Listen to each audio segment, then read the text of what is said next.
우리가 기도하며 나아갈 때 아버지 기도 제목들 아버지 이미 다 알고 계시오니 주님 아버지께서 온전히 아버지 뜻대로 임해 주실 줄을 믿습니다.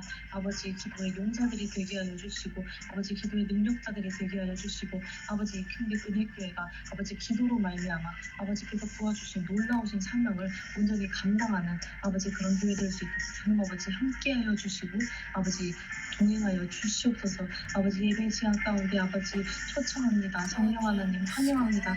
성령 하나님 모셔드립니다. 아버지 우리 마음 가운데 오시어서 아버지 주인 되시고 온전히 주관하시는 아버지 주관자 되어 주시옵소서.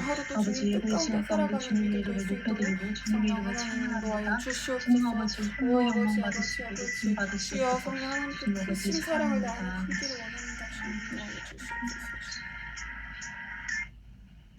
사랑의 하나님 아버지 감사합니다. 오늘도 이렇게 새벽에 예배로 아버지 하루를 열게 하심에 감사합니다. 아버지 예배 드릴 때에 온전히 주님만 바라보게 하시고 주님께만 우리의 시선을 고정할 수 있게 하여 주시옵소서. 특별히 아버지 말씀 듣는 자나 전하는 자나 동일한 은혜가 있게 하시고 이 말씀을 통하여서 오늘 하루도 살아갈 힘과 능력을 얻을 수 있게 하여 주시옵소서. 감사합니다. 이 모든 말씀 살아계신 예수님의 이름으로 기도드렸습니다. 아멘. 네, 오늘 본문 말씀은 창세기 36장 1절에서 19절까지의 말씀입니다. 창세기 36장 1절에서 19절까지의 말씀입니다. 다 찾으셨으면 우리 함께 한 목소리로 봉독하도록 하겠습니다. 에서 곧 에돔의 족보는 이러하니라.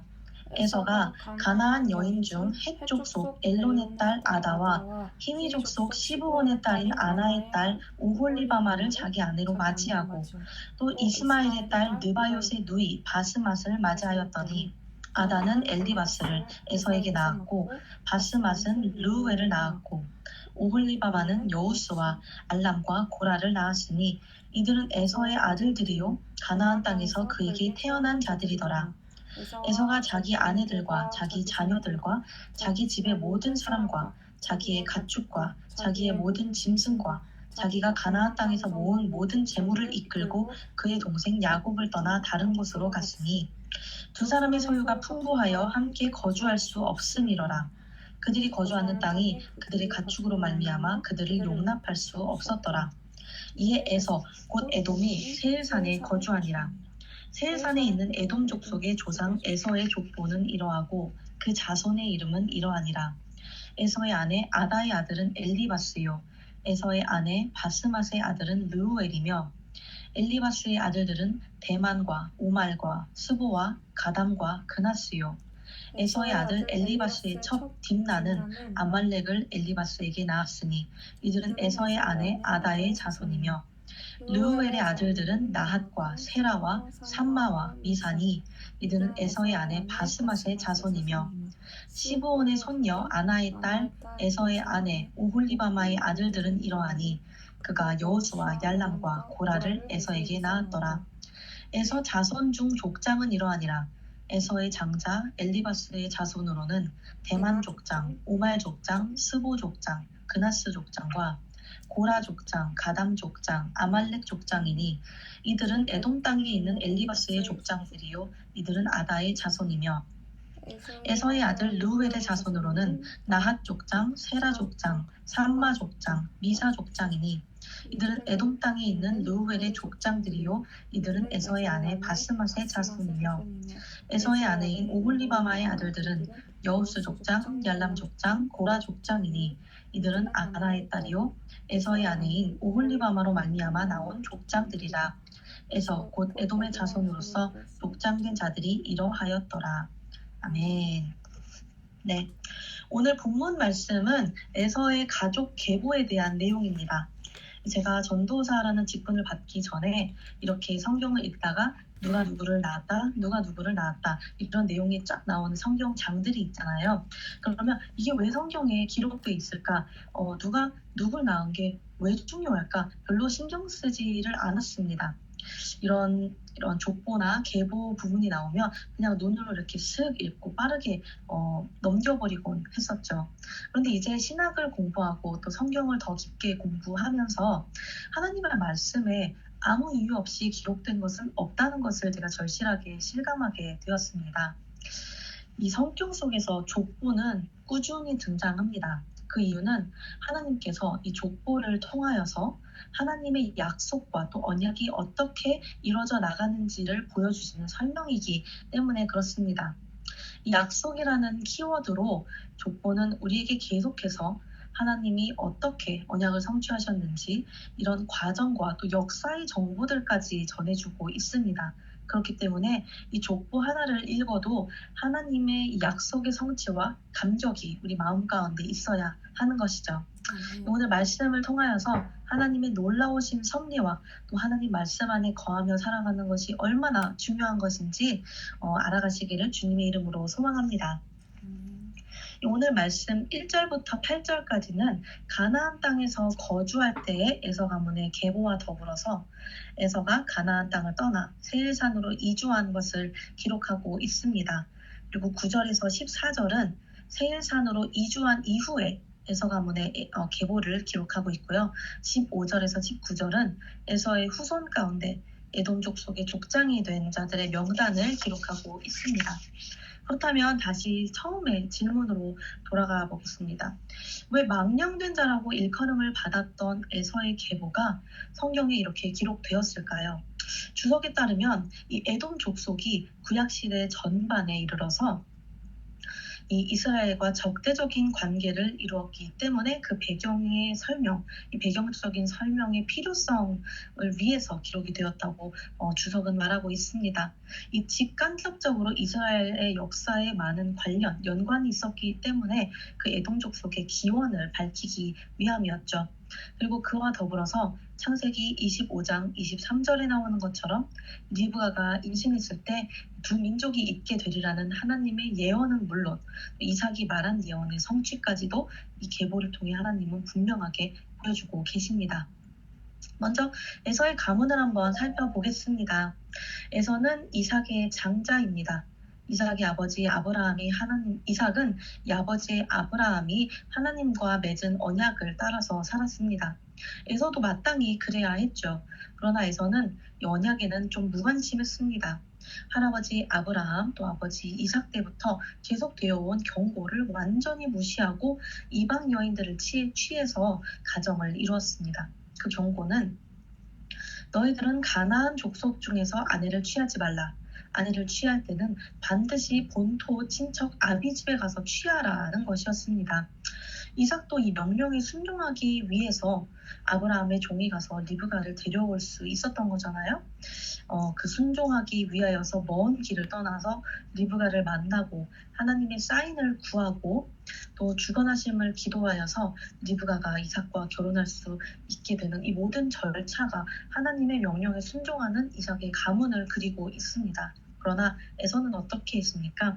오늘 본문 말씀 2절에서 3절을 보게 되면 에서가 가나안 여인 중 헷 족속 엘론의 딸 아다와 히위 족속 시브온의 딸인 아나의 딸 오홀리바마를 자기 아내로 맞이하고 또 이스마엘의 딸 느바요의 누이 바스맛을 맞이하였더니 라고 말합니다. 그 결과 에서는 세상적인 기준으로는 번창한 가문을 이루었다고 보일지는 몰라도 하나님의 기준과 하나님의 명령 아래 가정을 이루지는 않았습니다. 마치 이방 집안의 자식처럼 부모의 신앙을 따르지 않고 있는 모습을 분명하게 보여줍니다. 그는 집안의 이 신앙과 전통을 무시하고 가나안 여인과 결혼했습니다. 이것만 보면, 이 계보만 보면 자식들도 참 많이 낳고 잘 살고 있는 것처럼 보입니다. 하지만 그 끝은 야곱의 가문의 끝과는 판이하게 달랐습니다. 이 에돔 족속은 예루살렘의 함락을 기뻐했던 족속이며 바벨론과 동맹 관계를 맺었던 적국이기도 하고요. 또 결국 마지막은 멸망으로 끝을 맺게 되고 맙니다. 이렇듯이 지금 세상 가운데 잘 살고 있는 것처럼 보인다 할지라도 그것이 믿음 위에 세워진 가정이 아니면 그 끝은 멸망밖에는 없다는 것입니다.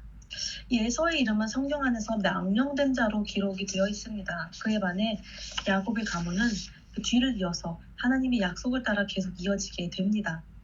어떤 결말을 우리는 원합니까? 또 우리의 이름이 어떻게 기록되기를 원합니까? 지금의 성공에 눈이 멀어서 하나님의 말씀을 읽는 실수를 범하시지 말기 바랍니다. 이 믿음 안에서 사는 것, 또 복음 위에 온전히 서는 것이 우선순위가 되어야 합니다. 그리하였을 때에 우리의 이름이 기쁘게 천국의 책에 기록될 것을 믿으며 살아가시는 우리 큰빛 은혜교회 성도 여러분 되시기를 주님의 이름으로 소망합니다. 또 이제 에서가 가나안 땅을 떠나서 세일 산지로 이주하게 된 이유를 살펴보기 원합니다. 이주의 이유는 본문 말씀 7절과 같이 야곱과 에서 두 형제의 소유가 같은 장소에 거주할 수 없을 만큼 풍부했기 때문이라고 합니다.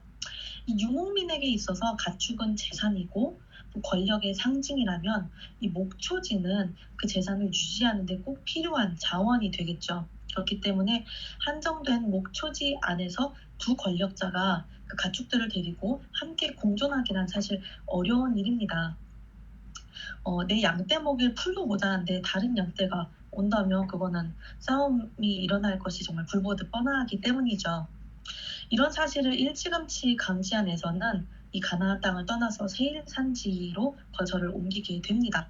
그런데 사실 이러한 떠남의 근원적 원인은 에서가 그것을 먼저 알았다기보다는 이 택자와 불택자를 선별하시는 하나님의 섭리 때문입니다.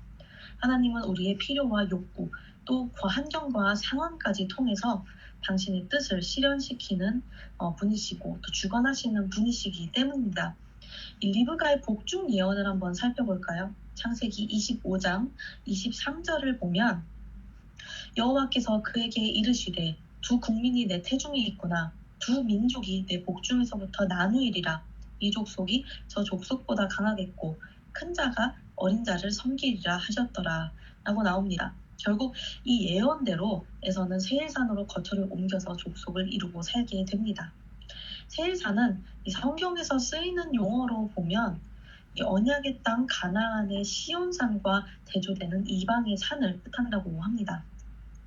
이 에서의 후예들은 척박하고 메마른 이 세일산의 지대를 배경으로 사냥과 전쟁과 약탈 등으로 살아가게 됩니다. 이는 일찍이 이삭이 에서에 대하여 선언한 바 창세기 27장 39절에서 40절 말씀이 이루어짐을 나타냅니다. 그 아버지 이삭이 그에게 대답하여 이르되 내 주소는 땅의 기름짐에서 멀고 내리는 하늘 이슬에서 멀 것이며 너는 칼을 믿고 생활하겠고 내 아우를 섬길 것이며 내가 매임을 벗을 때에는 그 멍에를 내 목에서 떨쳐버리리라 하였더라 라고 말합니다. 이 칼을 믿고 생활한다는 것은 나쁜 표현이라기보다는 이런 군사적인 힘을 갖게 된다는 것을 의미한다고 해요. 어느 국가든지 군사적인 힘이 강성하다는 것은 그만큼 재정적으로도 부하고 또 경제력과 과학 또 인적 자원에서 부하다는 뜻이겠죠. 이렇게 하나님께서는 야곱뿐만 아니라 에서의 가문에도 큰 복을 내리십니다. 그러나 에서의 가문의 끝은 에스겔 35장 7절에서 9절에 나오는 것처럼 세일산이 황무지와 폐허가 되게 하여 그 위에 왕래하는 자를 다 끊는다고 말씀을 합니다.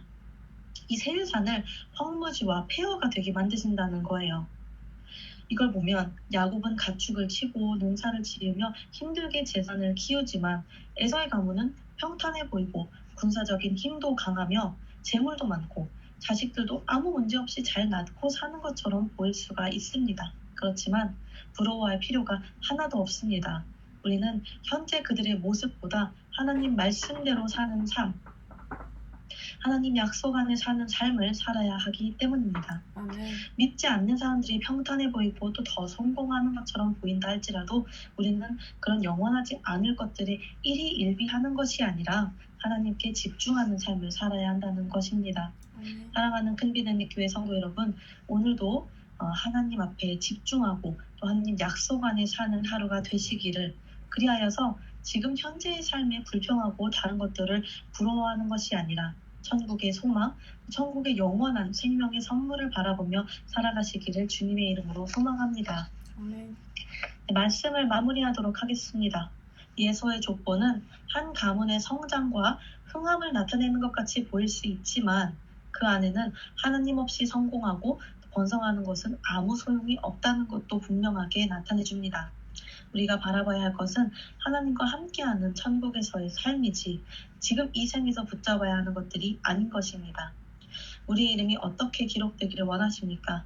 이 땅에서 성공하고 잘 살았어도 하나님을 기쁘시게 하지 않았다가 아니라 어느 상황 가운데에서도 하나님만 바라고 하나님께만 순종하며 나아갔다고 기록되고 싶지 않으십니까? 오늘 하루도 하나님과 동행하며 그 걸음에 순종하여 나아가시는 우리 큰미드네 교회 성도 여러분 되시기를 주님의 이름으로 소망합니다. 네, 지금 이 시간 다 함께 기도하며 나아가기를 원합니다.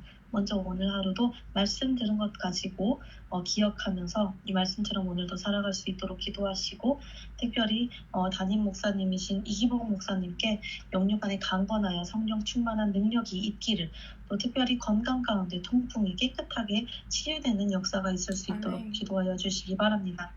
또 특별히 저희 큰미드네 교회에 믿음 좋으신 장로님과 권사님, 안수지 지사님들 오실 수 있도록 그리하여서 이 교회가 정말 부흥하여서 하나님께서 부어주신 사명을 온전히 감당할 수 있도록 기도해 주시고 또 선교지를 위해서 계속해서 기도합니다. 한국의 산유의 교회와 이스라엘 또 컴패션을 통해서 후원하고 있는 16명의 아이들이 정말 그리스도 안에서 잘 양육되어서 다음 세대를 이끌어 나갈 수 있는 그런 진정한 믿음의 소유자들로 성장할 수 있도록 기도해 주시기 바랍니다. 그리고 각자 가지고 나온 기도 제목 가지고 우리 다 함께 주님의 이름을 3번 부르고 기도하며 나아갑시다. 주여, 주여, 주여. 하나님 아버지, 아버지의 약속이지만 하나님의 말씀을 이루시는 하나님, 오 하나님 아버지, 기도하며 나아갑니다. 주님 아버지.